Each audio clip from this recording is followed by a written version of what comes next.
Hey, everybody, how you doing? Well, that's good. Welcome to PHLY Flyers. My name is Bill Matz. I'm your Director of Fun and Games for the afternoon. Joining me today, fresh from the Flyers training facility, it is Charlie O'Connor.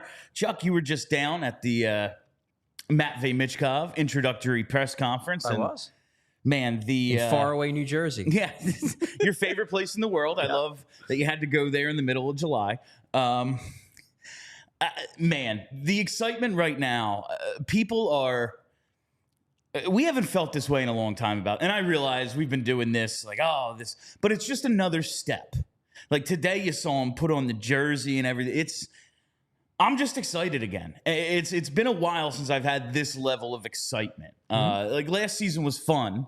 Sure. It was a nice change of pace. Yeah. It wasn't a slog. Yeah, it was much torture. Much more enjoyable than recent seasons have been. But every step along the way of this, from the day they drafted him, has been like a building to, and it'll continue to build in the preseason when he makes his debut, and then the regular season, and the home opener. But today was a very important step, getting him out in front of everyone. In a little bit, we're going to throw to Briere's interview on the Gargano Show this morning. But before we do that, I just want to get I have a few, but I want your number one takeaway. Like Matvei Michkov, his interpreter, Danny Briere, sitting up there in front of the media for 20, 22 minutes. What was the thing you walked away thinking, like, okay, that's what I took away from this? There were a lot of things, but one thing that was abundantly clear, and whether this is Michkov or whether this was him being coached by the Flyers, he kept talking about winning. He kept talking about the Stanley Cup, that, I'm here to win. I'm not here to, I want to score goals, I want to produce points, but this is about the team winning games. And that was said on multiple occasions. Absolutely my number one takeaway as well. This kid, whether, like you said, the Flyers also aren't stupid. Yeah. They're coaching him up a little bit maybe, but he seemed considering, I don't know what the hell he's saying, but he seemed polished and comfortable, and he didn't seem to shrink from the moment. And that's something Briere's going to talk about in the Gargano interview, just like he has a flair of a star already, and that's not something really the Flyers have had in a while. But even when he was asked about individual goals, he was like, yeah, I'm going to keep those done. I have them. Yeah, of course he does. They're for me. Mm-hmm. Winning. He just kept hammering winning, and that's what we want to hear. I don't care how coached up of an answer it is. It's the right answer. Yeah. And hell yes. That's exactly how that was.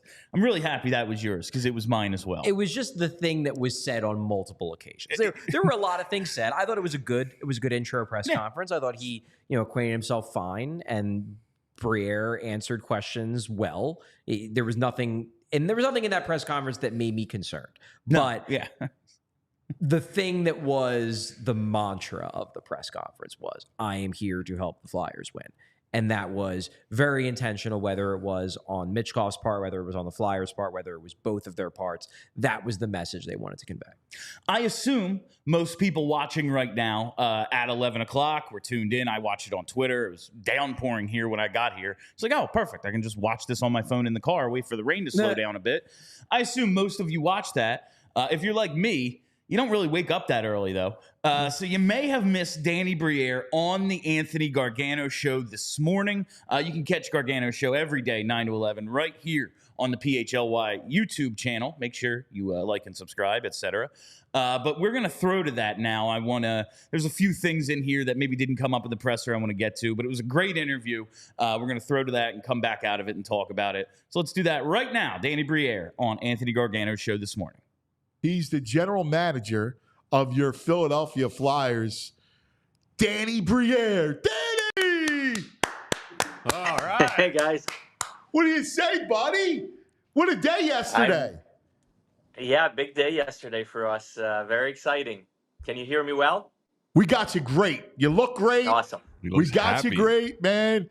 It was, I'll tell you, what a wonderful picture of you, Jonesy, and the kid, and then the kids wear the Phillies hat. Like, that was priceless. It was a nice touch. I like the orange hat with the Phillies logo. Phillies have been doing well, so make him feel like he's one of us in Philadelphia. We're so excited about, what you guys are doing. And like, you can almost feel it. And I always think there's a different realms for teams, right? There's the realm of relevance where I think this is where we're at right now. And this is an important realm, especially where it's been over the last decade. And since you and Jonesy took over, like there's a different vibe, there's a different feel. And I think and then you got Michkov and a kid, and we all know to temper expectations because he's so young, but at least you have someone to get excited about. And I think that's a big deal, Dan. Yeah, it's been a while. Well, thank you for the kind words, and it's really exciting to have a player like that who's he's got the flair of a superstar already, which is really exciting. We haven't had someone like him in a long time coming in that early. Our last big superstar was probably Claude Giroux, but he didn't come in with that kind of flair at 18, 19 years old. He built himself up to that point. To have someone that comes in with that kind of status already, yeah, we haven't. It was probably the last one was probably Eric Lindros. Yes. It's exciting. We're trying to be careful because we don't want to put him as the savior either, and it's going to take time. He's still got lots to learn, but there's definitely an air of excitement to finally see him in the building. Well, I think the good thing is that we have a very smart fan base, right? And I think they understand. I talked about temper and expectations, and I think that's pretty obvious. But just to be able to go, and there are certain players, and I think he's one of them, that when he's on the ice, he just pops. Like, forget about results, and that'll all come in the future. But when you just see him on the ice, there's that wow factor. Yeah, there's things he does that you don't see very often, and I think that's really exciting. And that for me, yes, the ultimate goal is obviously to win a Stanley Cup, and that's what we're building towards. But also, we're in the entertainment business. We have to give our fans something to look forward to, and I think this kid, some of the stuff that he does is you don't see very often. We've said for many years that we don't have the high end skill yet. This kid does have it, and it's going to be a step in that direction as far as bringing some high skill level players to this team. So take us through yesterday. What did you do with him? Where did you take him? And how was he? He's young, so but tell us what you did with him. It's fun. Great personality. We had a 2-hour car drive back from the airport with him. Great personality. Obviously, his English is very limited, just a few words. But I was telling him when I was 19, and we were the same age, I came to America or the U.S., and I didn't speak English either. I had to learn, and that's the beauty of things. Is hockey. The hockey terms are very similar, and you'll be able to learn how to make sentences. Google Translate was very helpful on the car drive yesterday. And then when we got here, first thing he wanted to do when he got out of the car was he was asking us to see his equipment. So we showed him, the trainers took him in the back and got him all his equipment, skates and shoulder pads and gloves. He was trying it all. And then he looked towards us. And remember, he came off a 14-hour flight, 2-hour car ride. And next thing he wanted to do was to go on the ice and skate around. So we kept him off the ice. So then he wanted to go work out. So he got the gears and went in the gym, rode the bike for a little bit, light workout. And we left him alone for a little bit. Next thing we knew, we come down in the gym and we have a shooting room. He's in the shooting room shooting pucks. Wow. So it's pretty exciting. You could tell the kid loves the game, loves hockey, just wants to play, just wants to be out there. Very great personality, big smile on him. He's got the flair to be a star. Now time will tell. We don't want to get ahead of ourselves, but definitely a great personality. So where'd you take him to eat? More in Philadelphia, that's a question. Yeah, he didn't want to eat yesterday. He said he had a big meal on the plane. We took him here, and he went back. He went back home. He's staying in a hotel, and went back and he needed to crash. He was tired. So we haven't hit the restaurants yet with him. Well, that'll be fun because they'll introduce him to a lot of different food, a lot of different cuisine. So that'll be cool. Will he have? And this is going to be interesting for you guys to navigate.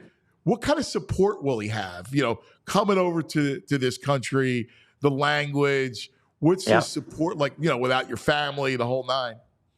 So the plan is his mother is going to come with his little brother to live here with him. Oh, good. So they can't make it for another month, but he wanted to come and get acclimated. So that's all on himself, which is great to see. He's dedicated. You can tell. He wants to put himself in the best position to succeed. So he came early. His mom and his brother are going to come in about a month and a half. But we do have a few Russian players that are going to help him with the language. We're going to set him up with a tutor so he can learn the language and feel more comfortable. It's going to take a little bit of time, but we just re-signed Zamula a few days ago. And last year the goalie Fedotov came in late in the season. So there's going to be a little bit of a support system there around him. That's so important, just to kind of make him feel at home, as comfortable as possible. Correct. I love the planning that you guys have done has been intricate and impeccable. Well, thank you very much. It was a lot of work behind the scenes, but definitely exciting. And when we saw him walking in the building yesterday was definitely a good feeling. When did you get word that he was coming, and what was that whole process like? When you're talking about governments and and Russian players, and you've done it before with Fedotov. What is that process like? Yeah, there's a lot of hoops to jump through. Obviously, with everything going on in the world, we started hearing rumblings after the season that there was a chance that the team there would be willing to let him go. We started working with his agents to find out if it was real, and they had a lot to do with that as well. They helped us out. They got us through everything, and then getting the proper visas, just because it's not easy. Obviously, we don't have an embassy in Russia these days, so we had to go through a few hoops here and there. But when you have a kid that really wanted as much as he did, that makes it a lot easier and exciting to put in the work. Hey, Danny, just I'm so fired up right now. And it's it's an honor to be talking to the best GM in the city right now. Everyone thought he was coming over in 2026, so we're sped up 2 years. Does this alter your blueprint and your plans at all?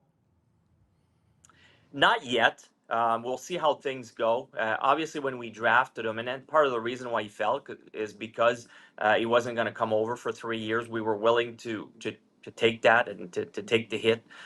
So it's a big surprise, right? We didn't expect him to arrive so early.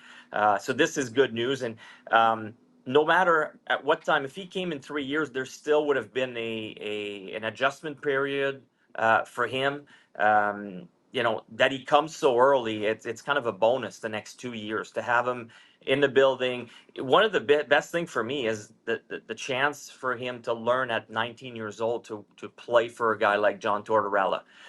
Torts is going to coach him. He's going to coach him hard, but he's going to put a base in him. I think that's going to help him for the future, and to get him as early as we have him and at 19 years old, that's what I'm really excited about. So, at this point, the timeline hasn't changed, but the excitement has really definitely risen a little bit. Well, and I think that's the most important thing, right? Where you can't skip steps, like you said it, and you don't want it. We've tried that before, skipping steps. It just never works. So you want to kind of build this foundation the way it is, and having him, I just think helps the excitement around it to grow with it. And you see this fan base, the patience. Look at the Sixers, right? This town went through the process and was captive during the process.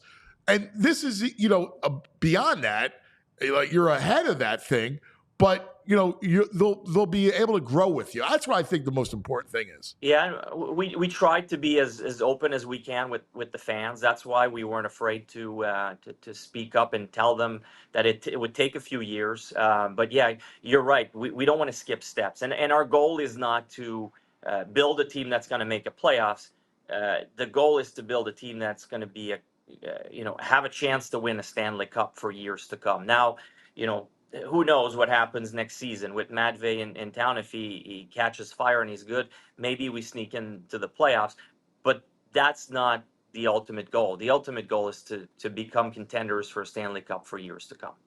All right, so last thing, because I know you got to run, but break this game down for a minute. I want people to get excited here. Just his skill set. What do you see his skill set? Break it down for us. Well, it's offensively. Once he gets inside the offensive zone, inside the blue line, the way he moves with the puck is something incredible. I've never seen someone be as elusive as he is in a long, long time, especially in Philadelphia. One of the things that I love about him so much is a lot of times when those players like him, they make plays. They play on the outside a lot, and this kid is not afraid of anything. He goes to the front of the net. He goes to the hard areas. He wants to score goals, and he'll do anything. He'll sacrifice his body to score goals. He goes to the danger areas. That's what I love about him. On top of being so skilled and elusive, that's what's so impressive with him. Now, believe me, he's got a lot to learn, the rest of the ice, and that's where John Tortorella and his staff will come in and teach him that part, be good and sound defensively. But he's definitely going to get people out of their seats offensively. And the other thing, too, is, like you mentioned it, he wants to score. And G was a great, great player, but, he was a guy equally wanted to set guys up as much as put the puck in the net. And we haven't had a guy that had that touch that wants to score. That's really what excites me. Yeah, it would have been fun to see them both together, G and Matvei. But we'll surround them. That's our goal in the future, is to find guys that can play with him. We do have some good young players in Konechny, Tippett, Forster, and others to come to play with him. But we're going to keep looking to find the best matches for him. That's awesome. Hey, Danny, real quick, what is the ride up? I mean, Keith Jones is someone that everyone wants to go on a road trip with. What is the ride up with Keith going up to pick him up? What's the music like? Are you guys giddy, laughing? What was that car ride like? Not much music, a lot of jokes. I mean, there's never a dull moment with Jonesy. He's got the smart comments all the time. He's a blast. And, I always joke, I've probably been in the last year since we started working together in these functions, I've spent more time with Jonesy than we both have with our own wives. So it's been a blast, and I feel very fortunate. Yeah, I can see with the glasses, right? Giving you that look. He's one of those people, you just look at him, you start laughing. He just has he just got that way. Danny, he is the best. Man, you're the best, man. We're so excited, and it's the realm of relevance is here. So congratulations on that, and let's enjoy the ride. Thank you, guys. Thanks for having me. All right, that was Flyers GM Danny Briere with Anthony Gargano this morning on the Anthony Gargano Show. We're going to talk about that interview and the press conference that happened about 2 hours after that in just a minute. But first, I got to pay some bills. Let's start with Bet Parks Casino. That's right, Parks Casino. It's perfect for after-work get-togethers, date night, or even girls' night out. You can sip on tantalizing drinks and soak up those warmer weather good vibes right now at Parks Casino. This is how you win. It's my casino of choice. Parks Casino now offers, man, this is what makes it awesome. There's lots of great stuff, but Talk about a great happy hour. It's an epic $5 happy hour with great food and drink every Wednesday through Sunday at the Liberty Bell Gastro Pub. That's right. Starting today through Sunday, you can get $5 drafts of Forged Stout, Victory Seasonal, and Parks Pills, $5 glasses of Albertoni Cabernet, and the drink of the summer, $5 Twisted Tea Frozen Whiskey Arnold Palmer's, plus $5 small plates of braised short rib sliders, hot honey chicken sliders, or rotisserie chicken flatbreads. The all-new Parks Casino $5 epic happy hour happening right now. Summer's here, man. All roads lead to Parks Casino, the #1 casino in Pennsylvania. I told you about all the great food, all the great deals, but you have to check out all of the offerings, the 115 live table games, beautiful poker room, a great collection of incredible award-winning restaurants, all the slots you could ask for. It is an outstanding place. And every other Thursday, you can check out Joe Conklin's Comedy Night. They have the best cover bands every weekend at the 360 Lounge, headliners every weekend at the 1,500-seat Excite Center at Parks Casino. And you can see Tiffany Haddish on September 27th. That's right, September 27th. Get your tickets for that and all shows at parkscasino.com. Visit parkscasino.com. Must be 21 or older. Gambling problem, call 1-800-GAMBLER. Parks Casino, this is how you win. While we're here, might as well tell you about that Lucy nicotine. Maybe you were like me and got caught in that torrential downpour for a bit today. It's hard to have the windows down when it's absolutely freaking pouring out there. And I told you I just got a new car. I don't want to be, smelling that thing up with smoke. It's going to be my family car one day. But as I've told you many times, nothing stresses me out like driving. I have to get here super early just so I can calm down after my 20-minute commute to work. I need that nicotine fix when I am in the car, and Lucy pouches are the way I get it. 100% pure nicotine, always tobacco-free. Lucy, it's not like every other nicotine pouch company out there because it's not owned by Big Tobacco. They're like the mom-and-pop shop of pouches, and the pouches come in a variety of strengths from 4 milligrams, 8 milligrams, all the way up to 12, and unique flavors. The apple ice I really liked. The wintergreen I was a big fan of. The mango, I don't even like mango stuff, like mango water ice, I'm out on. The mango pouch is pretty damn good. If you're not a pouch guy or girl, there's also gum available in 2, 4, and 6 milligram doses. So set yourself up with a subscription and have Lucy delivered straight to your door. Level up your nicotine routine with Lucy. Go to lucy.co/flyers and use promo code FLYERS to get 20% off your first order. Lucy offers free shipping and has a 30-day refund policy if you change your mind. That's lucy.co and use code FLYERS to get 20% off and the always free shipping. And here comes that fine print. Lucy products are only for adults of legal age. Every order is age verified. Warning, this product contains nicotine. Nicotine is an addictive substance. All right. So where do we start here with the Gargano Briere interview? I know the thing that I cared about more than anything else.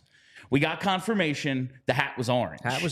Now I want it even more. Anthony, thank you for asking the important question. That wasn't actually a question. But he just volunteered it. Yeah, he just volunteered that information there. This is how I know they listen. Because clearly I needed to know this. Right, obviously. And I can't count on the #1 journalist to ask these questions. So he's just going to let me know via Gargano. So thank you, Danny, for that. The thing that I came away with there was we've talked about his level of stardom and what it is already. Like, we spent half the show yesterday talking about it. Like, Claude Giroux was an outstanding player, one of the best in franchise history. But he didn't come with that level of hype. Right. Like, he played for the Phantoms. He worked his way up. He was good. Then he was really good. Then all of a sudden, it's like, oh, shit, he's the man. Yeah. We're building around him. See if former cornerstones and captains, like, you're gone. Yeah. It's Claude Giroux's show now. You're the guy. But, like, it took a while to get there. Sure. And then Eric Lindros, obviously, this is the most hyped player since him for this franchise. And it was nice to hear Danny say that. And, like, they acknowledge it. Yeah, they know. It seems like, from watching the press conference, he's ready for this. And you had a question during the presser that was like, are you aware of it? And he, you know, he is. He seems like he is. Yeah. He understands English. Oh, yeah. No, he definitely, I think his thing is less that he doesn't understand English, because you could tell when questions were being asked that it was registering, particularly the questions that were very straightforward. Like, you could tell he got it. I just don't think he's comfortable speaking. Yeah, no, and Jesus, they're talking about setting him up with a tutor, and that's great. You know, help him with the transition, whatever you need. Can you imagine mastering hockey at the level he already has? Like, this is a super skill set, something you had to work thousands of hours to get to. Now you have to develop even further to get to the NHL level, and you're going to be developing at that level. Yeah. And on top of that, you're going to have freaking homework. Like, I cannot imagine doing homework at this point. And granted, he's only 19, but like, I didn't do a ton of homework when I was 19 either. Like, it is amazing. Charlie went to an Ivy League school. I didn't. Like, the amount of they're tempering the expectations, but like the pressure and just expectation for him to do so much seems insane to me. It's going to be a lot. I think he can handle it. I'm not terribly concerned about his ability to deal with the pressure, but I did come away feeling good about the fact that, yeah, he's reading the Instagram messages. He gets it. He basically called the fan support unreal. Yes. Said that it's awesome. He said all the right things. And granted, he said it through a translator, so it wasn't like we were getting direct quotes from him. If you know Russian, maybe you can get the direct quotes, but I do not. So it's tough to know exactly what he said, but we got it through Slava Kuznetsov, who used to function as a Flyer skating coach. Now he's something of a consultant. It's a consultant on his lower third. Exactly. Something of a consultant at this point. But I liked everything I heard from Michkov. Granted, it would have taken a lot for me to not like what I heard. Like, I don't know how he could have bombed the interview. Fuck you, trade me to the Rangers. But he certainly did not bomb the interview. You learned those words? Like, he didn't say that, so that's cool. Yeah, take that, Jimmy Saul Goodman. Yeah. This guy wants to play here. It is funny, though. Kevin Kurz put his actual answer to the Phillies hat question through Google Translate, and he just tweeted it a little bit ago. He says, everyone knows, this was his actual answer, and this is basically what Kuznetsov said, but everyone knows that there is a good baseball team here, the best team. I would love to go to it in the near future and get to know the players and the team. Therefore, we will root for this team. Fucking one of us, baby. Yeah. He's on board. I love it. He doesn't speak much English, but he can pander. And like we said yesterday, that's a good thing. It's a very good It's a very good thing. It's a very, very good thing. One thing that came out of the interview with Anthony that I thought was really interesting, and I specifically asked Danny about this in the presser, the fact that they are going to do their best to try to get Michkov's mom and younger brother to come over as well. That's really cool. That's exactly the kind of thing, because we talked about this yesterday, that was a big thing for me, is how are you going to make it so he is as comfortable as possible in this new environment?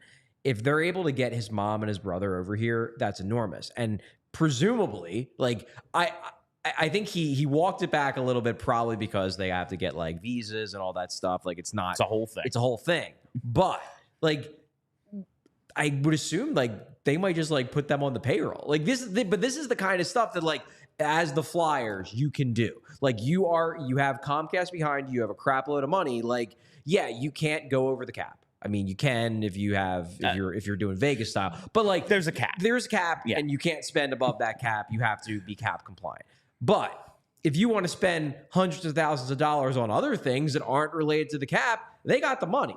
And my guess is that they will be helping the Michkov family to settle in the Philadelphia area. And that's exactly, this is the kind of shit where, like, yeah, flex your financial muscle. You know, do everything you can do to make this kid feel welcome and make this kid feel comfortable. And the fact that Briere leads with that we're working on getting his mom and his brother over, like, that tells me they get it. I don't want a Kolosov situation where he's just homesick. And like, I don't know how that's going to work out. No one does. We'll see. But like, okay, we've identified a problem. young kid coming over to a country where he doesn't know anyone and doesn't speak the language. Yeah, he's homesick. No shit. Like, I don't want Mrs. Michkov house shopping. Like that doesn't need to be. She needs to, like, she's a freaking immigrant. This is going to be difficult for her and the younger brother as well. Let's help them all. And that seems to be like what the plan is. And that's really smart. Like you said, this is one of those instances where having the corporate financial backing is so big. Can you go over the cap? No, but you can spend on everything else. Exactly. Ain't no cap for everything else. This is what Toronto does. Yes. Like Toronto knows they can't go over the cap, so they spend gobsmackingly amounts of money on everything else because they can. And this is a situation where the Flyers can do it. They can spend money to make sure he's as comfortable as possible. And I like the fact that it appears they are doing that. It makes me feel better about I'm not going to say the assimilation process, but like just the overall, not even immigration process, but just the fact that he's getting used to a new country, a new culture. And it seems like the Flyers are prioritizing making that as seamless as possible. And that makes me feel good. I grew up in South Jersey and went to Temple. I was 25 minutes away at 19 years old. It's different. Like, you're living on your own. It's just like a different process. This is a whole other thing. This isn't 25 minutes. This is a 22-hour flight that he just got on, So it's good. I am very happy to hear that they do have a plan in place, and it seems like they are, as things come up, going to continue to like evolve the plan. Like, okay, what do you need? And they're going to figure that out. And that's great to hear, because I know Danny said it. He said it in the Gargano interview. He said it in the presser as well. We're not looking at him as a savior. But the fans are. But we are. The fans and certainly he's are. the closest, maybe not savior, but whatever a step below that is, like, he has to be this thing, and we're going to do everything in our power. Listen, at the end of the day, it's up to him. He has to live up to his potential. He has to continue to get better. Now, everything we've seen, the work ethic stuff, my God, this kid loves hockey. That's one of the things I've heard come up since yesterday, today again. He gets to the facility after, spending 2 days on a plane or whatever it is, and then 2-hour car ride from JFK back to the facility in Jersey, and he wants to see his equipment. Let me get out on the ice. And I think there was sled hockey or something, so he couldn't get out on the ice. Yeah. So he went to the gym, and they just leave him alone in the gym, and then they go find him. He's in the shooting room. He's just firing some pucks. The shooting room is cool. That's awesome. I've seen that because when they redid the facilities a couple years ago, they let the media go back and see all the new changes and whatnot. It's basically like a small rink, and then you could they have a small rink. It's basically just for like ball hockey essentially, and then they have a shooting room. It's real cool. So I imagine. I mean, I'm not saying that like the SKA St. Petersburg's facilities aren't great, because they probably are. They're fantastic. They probably are, because they're like one of the 4 teams in the KHL that has money. They're like a real team. Yeah. So I'm sure they're fine. But like the Flyers facility is pretty cool. I'm sure he was impressed. It seems like he was happy with everything. Something that came up on Gargano's show, the tempering of expectations. And like, I get that they want to be like, listen, he's 19. This is almost an unprecedented situation, considering there have been plenty of guys who've come over from Russia. That's not new. Right. But this time in the world, and like why he even fell to them and getting the contract, the Flyers haven't dealt with anything like this, I don't believe, other than the craziness of Fedotov, but that was a whole other thing. Yeah. They are working hard to make sure it's like, listen, it's going to be a little bit. He's still developing. They're tempering the expectations. At the same time, I have like 3 or 4 apps that I use to sports gamble. Ain't none of them where he isn't the favorite to win the Calder. Like, he's the favorite over Macklin Celebrini, over guys who drafted higher, guys whose names maybe ring out a little more throughout the NHL as a whole. Because, listen, we know how it is. The Russians don't get the love that the Canadians do, which is the way it is. They don't. But he's the favorite to be the best rookie in the league this year. How are they going to How are we going to handle this situation, really? Like, if he doesn't score in the opener, how do you think we're going to react to, like, trying to temper our expectations? Do you think we as a fan base are capable? No. And that is all I mean, that's the answer. No. Flyers fans, Philadelphia fans are not.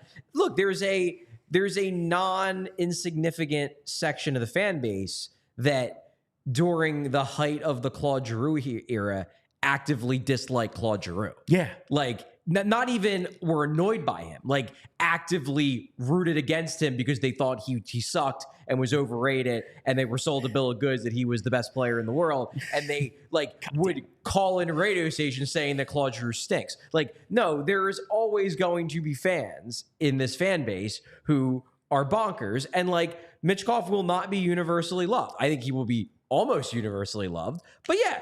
If he doesn't score 30 goals or 80 points in his rookie year, people are going to get frustrated.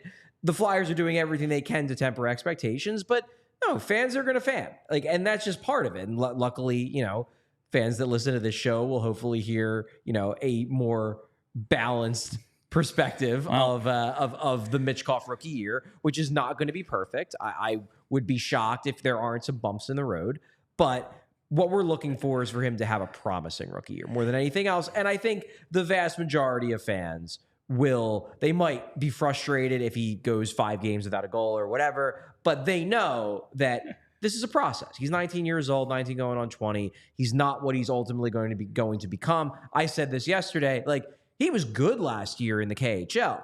He wasn't one of the 5 best players in the KHL, and the NHL is a better league than the KHL by a lot. So if you're expecting Michkov to come in and dominate right off the bat, that's probably a little much. But if you're expecting him to come in and impress right off the bat, I think that's reasonable. That said, between Calder Trophy and over 46.5 points, I really need you to come through for me here, Matvei. I got my mortgage on this. I don't. I thought VG asked a pretty good question, does this alter the plan to Danny? And Danny had a great answer. Not yet. Not yet. We'll see how good it's not yes. It's a reasonable answer because if this kid's a superstar right away, yes, it does. Then it's like, okay, well, full speed ahead. Yep. It's off season of 2025. Guess we're buying. Yep. But if he's taking some time, which I think is the reasonable expectation, then no, I think we're still looking at 2026 as the summer where they really push the gas pedal. But yeah, if Michkov scores 85 points this year and the power play is good, shockingly, and a few, because they're playing with Michkov or because they just developed, a few of the other guys take big steps forward this year. Let's say, obviously Travis Konechny is already Travis Konechny, but let's say Jamie Drysdale scores 50 points, or Joel Farabee scores 80, and then you're like, oh well, shit, we don't just have Michkov and Konechny, assuming he gets re-signed. We have Michkov and Konechny and Tippett and Farabee, and these guys are all, those second-tier impact players. Then yeah, maybe it does get sped up. One thing that you mentioned in our outline, but definitely want to talk about this because through the entirety of the pre-termination process, Danny and everyone related to the Flyers, both on and off the record, were downplaying their impact in the negotiation process. They were even downplaying how much they talked to him. They were saying they don't talk to him, which was obviously bullshit. Exactly.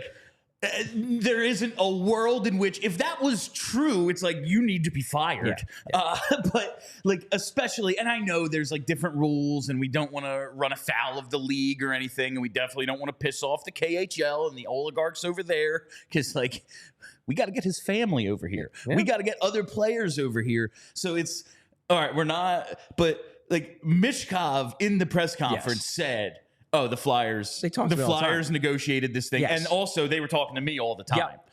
What do you need to work on? They've already told me what I need to work on. The cat's out of the bag at this point. Michkov straight up said, because he was asked, I forget who asked him, but somebody asked him, how much contact did the Flyers have? He was like, oh yeah, I talked to me all the time. We were texting, we had an app.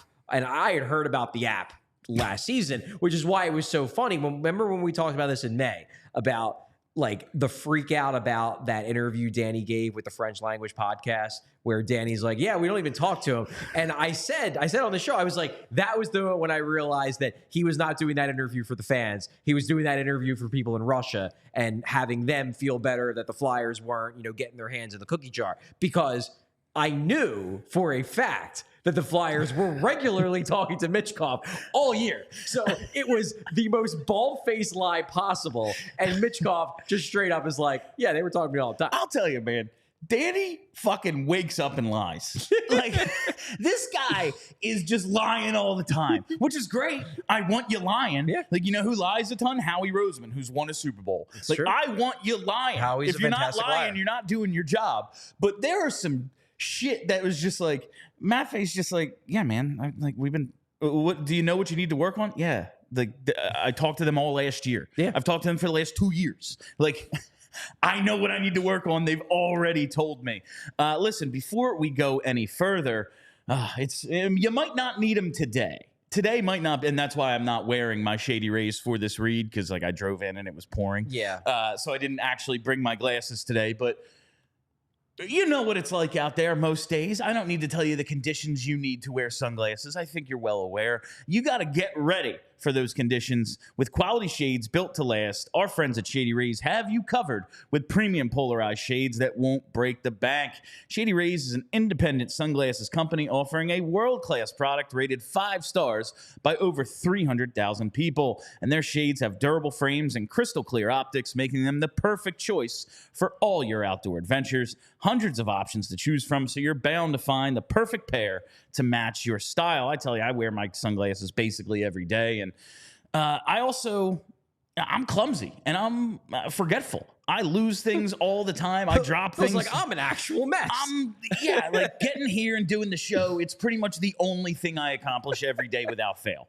Everything else, it's a struggle. And Shady Rays has your back in that struggle, because if your shades ever go missing or take an unexpected hit, don't sweat it. They have the most insane protection in all of eyewear. Every pair of Shady Rays is backed by lost or broken replacements. And if you don't love your shades, and you will, but just play along with me here. If you don't love your shades, exchange for a new pair or return worry-free within 30 days. There's no risk when you shop. Their team always has your back with personal and fast support. Right now, exclusively for our listeners, Shady Rays has given out their best deal imaginable. Head to shadyrays.com and use code PHLY for 35% off polarized sunglasses. Try for yourself the shades rated 5 stars by over 300,000 people at shadyrays.com. Promo code PHLY. But yeah, right. The Flyers were involved in negotiations that like I wasn't involved. It was just the Flyers and Scott. You know what? Maybe we have not given Danny and the front office enough credit for what they did to get him over. I don't want to spoil anything, Chuck. Perhaps. But say perhaps you have a piece coming out soon about what went on today. Maybe it's going to be behind a paywall. Could be behind the paywall. Maybe you want to go to allphly.com and become a diehard.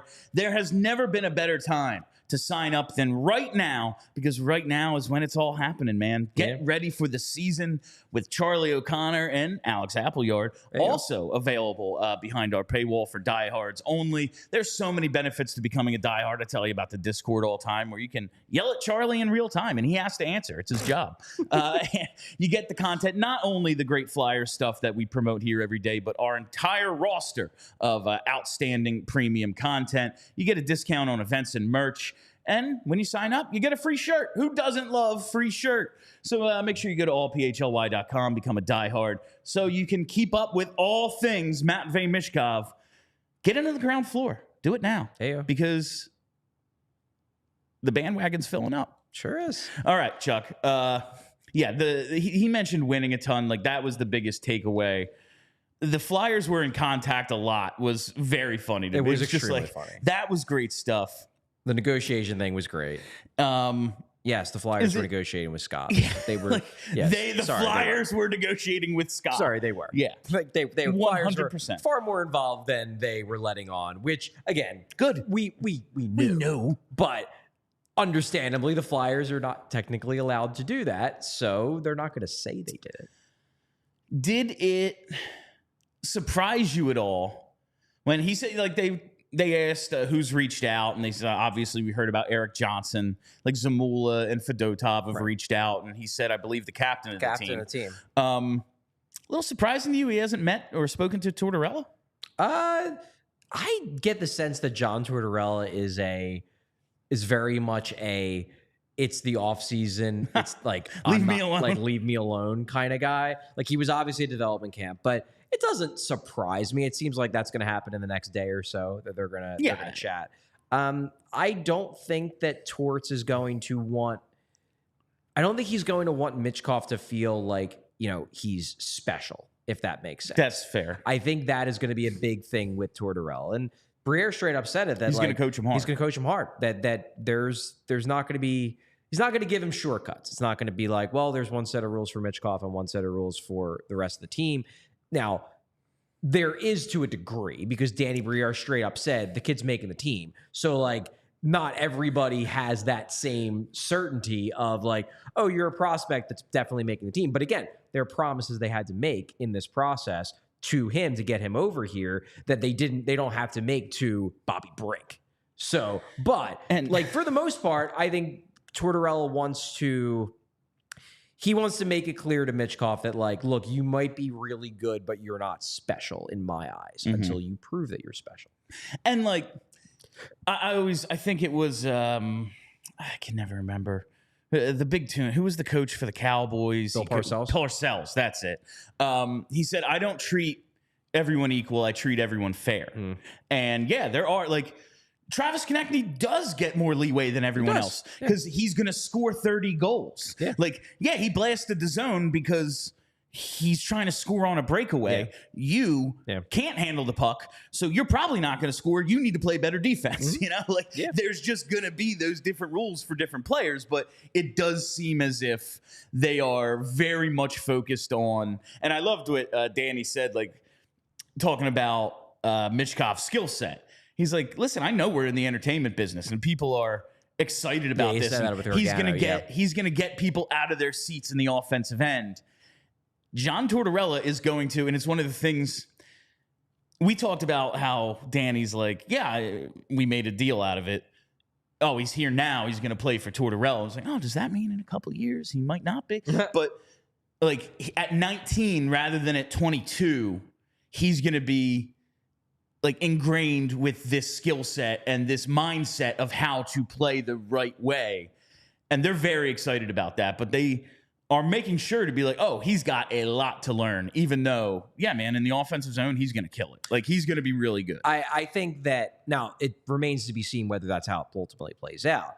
But that is obviously their dream scenario. Yes. Where Michkov's offense fully translates. He's this, puck wizard, supercomputer type player in the offensive zone that just outthinks and outworks everybody and is dominant.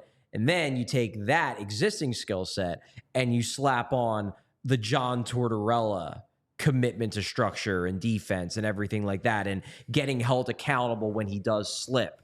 And then over time, that becomes second nature. And then suddenly you don't just have a guy who's only good in the attacking third of the ice. You have a guy who's dominant in all three zones. And it's unclear whether that's ultimately how it's going to play out. Maybe Tortorella and Michkov will clash. Maybe Michkov will chafe at being pushed to improve the other sides of his game. But the Flyers are hoping that he doesn't. The Flyers are hoping that he rises to the challenge and becomes a better player because he played under Tortorella than he would be if he played under John Stevens. Absolutely. And it was, I got to say, I know that he came in with the, there's some character concerns. And then like, oh, it's really, he just expects so much of his teammates and he's so much about winning. But it's one of the, I wish we could have got the direct quote from him, because when he was talking about like, it's his dream and everything, he's like, basically what he said was a lot of guys play in the NHL. Not a lot of guys win. And he wants to be one of those guys. And maybe he's just saying what he's supposed to say. But by all accounts, this dude fucking loves playing and he loves practicing and loves getting better. I think the relationship with Tortorella, it's going to be rocky because he's a confrontational asshole. But I think they're going to get along. And I mean that in the most endearing way possible. Some coaches need to coach that way and be confrontational. He is one of those coaches. It's going to be rocky at points. I do think they might complement each other kind of well, just in terms of, Tortorella has no idea what generates offense. And that's why he's like, I don't know, we're going to just play this way. And then hopefully offense comes from it. Yeah. Having that wizard in the offensive zone and having this opportunity to mold him, I feel like is going to like rejuvenate, not that he needs it, like Tortorella as well. I see these as, the more I hear about Matvei Michkov, the more I think they're going to be a good pairing. Like, I think this is going to work. At least for now. I certainly hope so. And again, like, there's also an element too where I don't think John Tortorella is going to be coaching this team for years and years to come. When Michkov lifts the cup, I very much doubt it'll be Tortorella. This is going to be a couple years of going to school at the Tortorella School of Hard Knocks. Like, that's what it's going to be. And Michkov will probably get frustrated at times, but the hope is that, because look, like, it's great if he is a fantastic offensive player. I would rather, and I see this with Winnipeg. Like, Winnipeg to me is the perfect example, where that is a team where all of their best players give zero shits about defense, and they will never, ever win anything meaningful because of it. Like, Mark Scheifele, great offensive player, awful defensively, doesn't care, is terrible at it, and the rest of the team takes their cues from the best players. And if the best players don't give a shit, like, there's a reason why they named freaking Adam Lowry as the captain. Yep. He's a perfectly fine player. But the reason is because it was like, yeah, don't watch Kyle Connor and Mark Scheifele, watch Adam Lowry, young kids that are coming into the organization. So I think it's important for Michkov. Look, I'm not expecting him to ever become like a Selke winger or anything crazy like that, but he will be a better player if he develops his off-puck game to the point where he is at least fine defensively at the NHL level. And John Tortorella is going to demand that of him. And as long as the two don't end up beating the shit out of each other, it likely will make him a better player 5 years from now that he spent the first 2 years getting yelled at by John Tortorella. Absolutely. No, it's even like when I played in middle school, my favorite coach was a dude who busted my balls nonstop. Like, benched me for scoring a goal once because he told me stop pinching. I was like, we're losing. But like, it made me bet. Like, some guys respond to that, and it seems like his love for hockey is what will propel him even through these times where he is at odds with the coach, because that's going to happen. But I'm glad you brought up like leaders and examples, because this is a thing that came up. It did. In your question about easing the transition. And Danny related it to his own experiences. Like, it's a little different. You know, he was coming from French Canada, not another continent or whatever. But like, he was 19 coming to the U.S., didn't speak any English. And it was funny. He was like, eventually you start to get the jokes. And like, that's when you really become part of the crew. Like, when you're sitting around just bullshitting. Yeah. Like, and they talked about the tutor and everything, but he talked about the leaders in the locker room. And that is, while a lot of us may not agree with every minor roster decision they've made, because ultimately, like, the Garnet Hathaway thing, all these guys that were like, does this really make sense? It's not going to matter in a few years. They probably won't be here. They're all in their 30s, sure. Or late 20s. But now that he's here and here early at this age, does it make more sense to you? Like, I don't want to just totally like, oh, Danny was right the whole time and all these guys, it's actually smart to have them. I don't know if that's true, but it makes more sense to me now that they know he's here and they're going to have the culture. I think, look, whether you agree with it or not, I think Briere made it abundantly clear today that the emphasis, one might even call it obsession with culture, that they seem to have is in no small part driven by the fact that they want Michkov to work. That, like, yes, they want to have a strong culture because they think it's important, because they're hockey men who play the game and believe that having that tight locker room is really, really important. But you can't tell me that they didn't have in the back of their heads, we need the culture to be strong for Michkov. because we know that there are some concerns about his competitiveness, that he rubs some teammates the wrong way, and also he has the talent in theory to be a superstar. So we want him coming into a room that we feel like can foster him and foster his talent best. And I do think that, and again, you can disagree with that prioritization. Certainly. You certainly can. But I don't think the emphasis on culture can be removed from the arrival of Michkov. I think that the culture building, the emphasis on that is very much linked to trying to get the most out of Michkov. Like it's an if A, then B kind of thing. And I know, like, it's not the only reason. Like, he's Sean Couturier, longest tenured guy, been here a while, well respected. I mean, the whole locker room was pissed when he got scratched, maybe more so than he was, like. But when you were just mentioning the Jets, and it's like, yeah, man, that team, they don't give a fuck about defense. They had a great year because their goalie put up a 930. Yeah. And if he doesn't, they will not make the playoffs, And I just look at Sean Couturier as, yeah, maybe his offensive game never comes back, but he at least knows what to do. Like, he will always be good in the neutral zone. Yeah. Like, he knows where to stand and where to put his stick.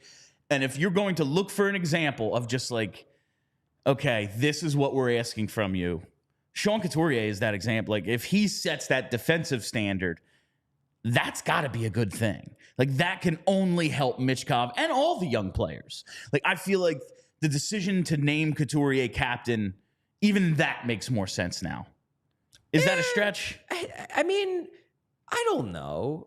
Maybe that's part of it, that the idea of like setting a good example, of like Couturier sets a defensive example in a way that Scott Lawton doesn't. Like, why? Like, because that was the question. Why isn't it Lawton? Yeah. We're told the only reason he's here is like captain intangible shit. Yeah. So why not just slap the C on him?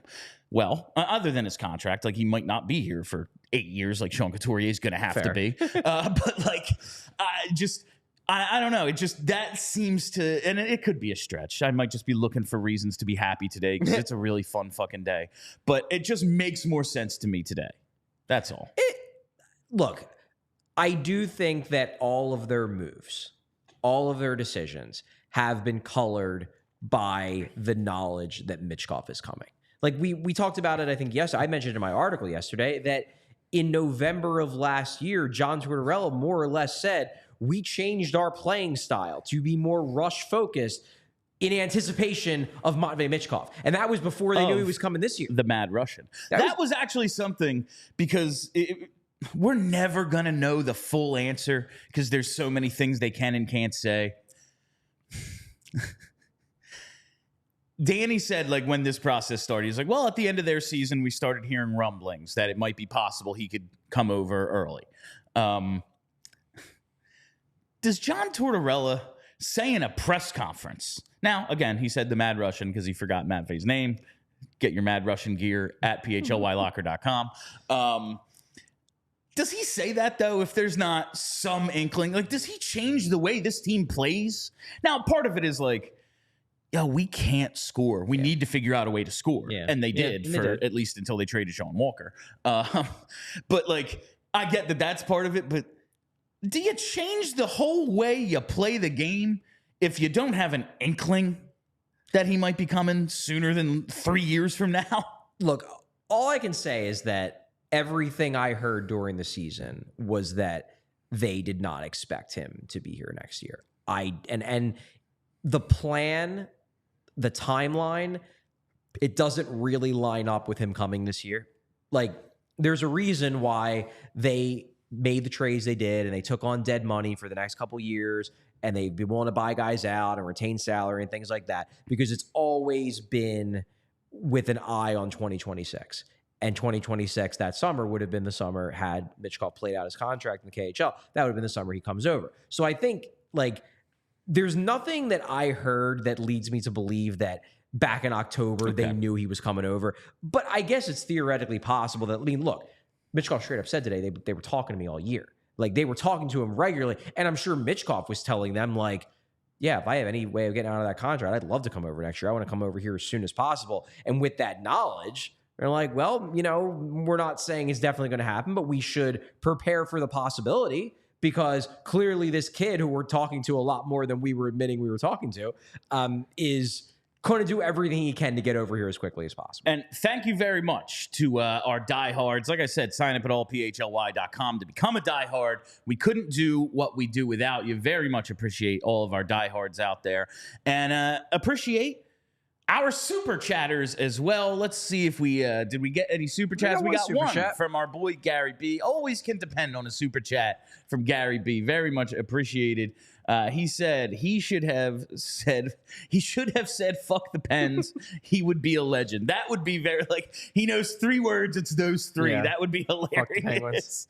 That would be good stuff. But now, outside of like something like that, while he does have kind of a flair for the dramatic, he's an entertaining kind of player. Absolutely. And I think he knows, like you asked, is he aware of the hype and everything? He's like, yeah, man, I am. But like, I guess that level of stuff is like, he doesn't speak English. What can we? Well, that's the one thing we can't expect is maybe he picks it up soon. Maybe.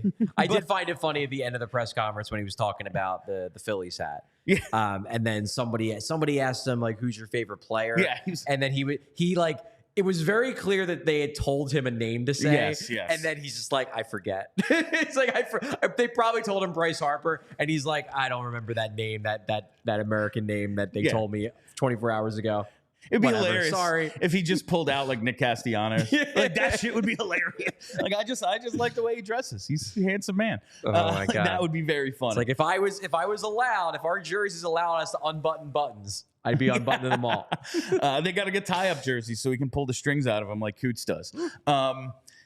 He's staying in a hotel. Do we have any idea what the accommodations are going to be beyond this? If you were able to talk to anyone, I don't know if you know the answer to this. It seems like, because I wasn't sure about this yesterday. It seems like he is here. Yeah. He is not here for a week or two and then going back and then coming back. Like, he's here. So I imagine over the next couple weeks, he's going to be looking for an apartment. We need to pull his passport so he can never leave. I need to know where this hotel is. I don't think that's a good idea, Bill. I'm going to find his hotel so I can steal it so he can never go back. William, I'm not going to do that. Don't be admitting to crimes on a television show. I guess I shouldn't. Yeah, this is parody, folks. It's 2:02. This is a very exciting day, but before we wrap up, Charlie, was there anything else that really stood out to you? I think we did a pretty good job of really getting to the meat and potatoes of this, but was there anything else that you thought was like, this was interesting? I don't think so. I think we hammered home a lot of it. I did think it was interesting that when I asked Danny about integrating him into the organization, into the country, into the city, that he very quickly pointed out the veterans. And we talked a little bit about this, but it seems like they do view the guys like Eric Johnson and Nick Delorier, the joke he made about, we showed him the fight that Nick Delorier had against the Rangers. You looked it up. Presumably it was the one against Matt Rempe. An epic bout. At first, I thought he meant Nick Seeler, so yeah. I went to hockey fights and couldn't find a Seeler fight against the Rangers. And then I was like, oh, you're a fucking idiot, dude. He means Delorier, the fight of the year last year. The fight of the year. Goddamn, I felt very stupid in that moment. So he brought that up and basically said, like, this is your best friend. This is your new best friend, Nick Delorier. Nick Delorier is a very jovial person. He is a great choice for a best friend. And again, it goes back to what we were saying earlier, like, do I love the fact that Nick Delorier is part of this team? Do I think he's a particularly good NHL player? No. However, well, I said a few weeks ago that, like, I don't really think that anybody on the Flyers, any of the Flyers' young players, are doing anything that's going to get them punched. Matvei Michkov is going to do things, and he's probably going to try things that are going to piss off. It's going to piss off the other team, and it's going to piss off his own head coach. Yeah, probably. But seriously, like he's going to be trying Michigan. He's going to be doing dangles that's going to make people like fall over. Like, he's going to do those kinds of things, and having a Delorier there to stand up at the bench when somebody's trying to mess with Michkov, like, maybe it's not the worst thing. At least in the early part. Play him on his left wing. Play him 20 minutes a night. Who cares? It's going to be great. Let's not do that. No, I've just been trying to think. It's the Michigan. It will always be the Michigan. It doesn't even make sense to call it the lacrosse goal because, like, you can't stand that close to the net. Whatever. It's the Michigan. Were you a lacrosse player? Yeah. Interesting. His name is Michkov. he does the Michigan. There has to be something here. Like, Michigan. Like, there's something here. But I got to tell you, Matvei, save it for the home opener. Don't pull one until your first time in the Wells Fargo Center regular season. Okay. Save it. Because the place is going to, if we've seen it a couple times, listen, they're going to go nuts regardless. Yeah. But if it's the first time we see it up close, buddy, you're going to have the number 1 selling jersey in the league when that happens. Chef's kiss. Just I'm begging you to save it for that one. It's but if you do it's a bummer that they start the season out on a road trip.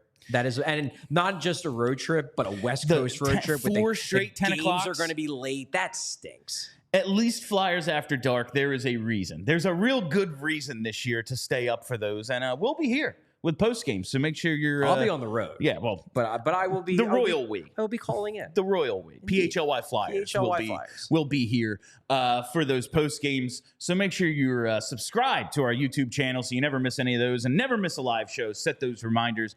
We'll be back tomorrow at 1 o'clock. Are we finally going to do this Slapshot episode? Yeah, until they trade for fucking Zegras or something. Like, it's July 24th. We haven't started our real offseason bullshit yet, which is pretty nice. Here's a question, though. Should we save it for F Around Friday? Save it for F Around Friday because Kelly is not going to be on the show tomorrow, but she will be on the show Friday. So we'll do it Friday. I think it makes sense to save it for F Around Friday at this point. So the Slapshot show will be Friday. Tomorrow will be more of your regularly scheduled Flyers discussions. Just more Michkov, probably. Yeah, baby. So make sure you're following us on Twitter. Gotta give the people what they want. Play the hits.